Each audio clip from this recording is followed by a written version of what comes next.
All right, hello. So we are gonna start with the assembly of our saxophone. So we got our parts. We have the neck, and then this is the neck cork. I don't have any cork grease as of now, but it's very helpful for when you're trying to put the mouthpiece on to the neck. We'll get to that in a little bit. You have mouthpiece along with the ligature. And then of course you have the body of the saxophone. Now usually you would put a neck strap on this little ring here, which is also something I don't have right now.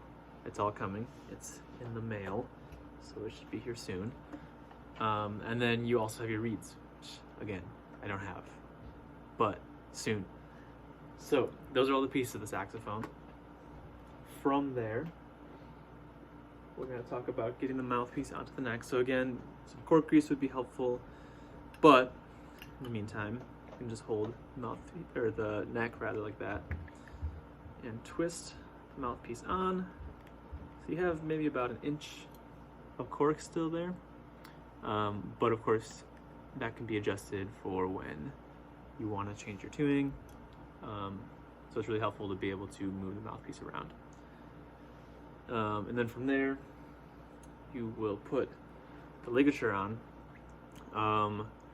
The rule of thumb is that you always want the screws to be going to the right on the ligature. So in my instance, the ligature will have the screws on the bottom, as will probably most student models.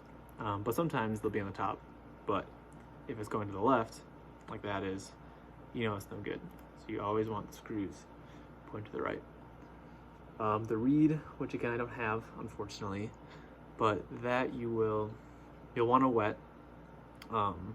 So if you need to, you can just put both sides in your mouth. And then when you put it on to the mouthpiece, you'll want like the cut line where the incline of the reed starts, where it's shaved off. You want the cut line about just a little bit above where the ligature starts. Maybe like there, maybe there, I don't know.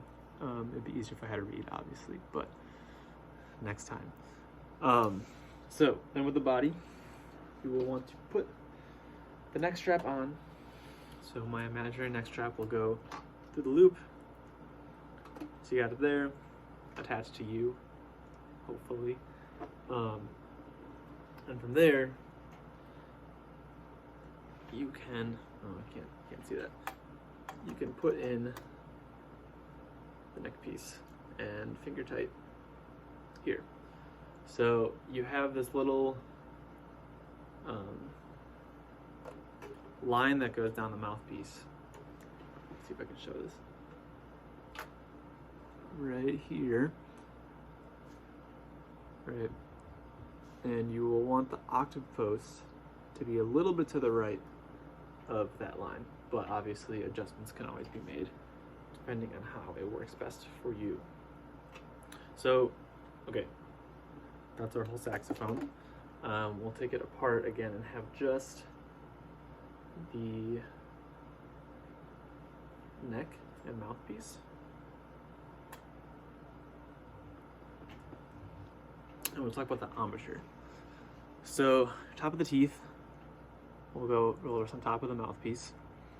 And then as far as like how much should go in, a good little test that you can do is you can take like a business card, or I guess probably any card, and you can slide it just a little bit in until it stops with, like, you know, without you shoving it in there, obviously.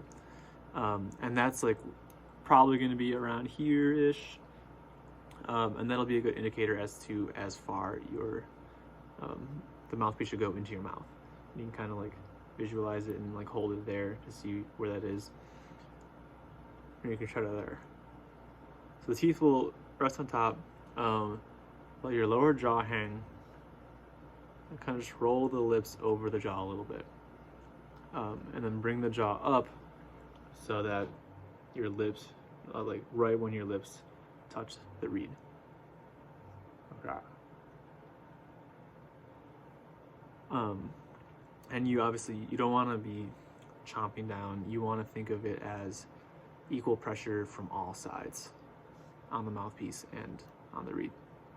From there, you want to say the ooh sound, like you're saying moo. Ooh, ooh, ooh. And it'll be like, that'll simulate what it will be like when you're trying to make the sound in the actual instrument. Ooh. And with that, you want to make sure you're not bunching up your chin. You want to, again, stay relaxed, equal pressure on all sides of the mouthpiece. And then finally, with the first sound, which obviously I won't be able to demonstrate because of lack of supplies, but you'll drop your jaw, get a big breath in, and you want to form your embouchure before you blow the air out, just so you can make sure you have that set. So, my best saxophone sound. But yeah, you want to make sure that's formed before you actually blow into the instrument and make the sound. And those are kind of like the basics of setting up and making your first sound on the saxophone.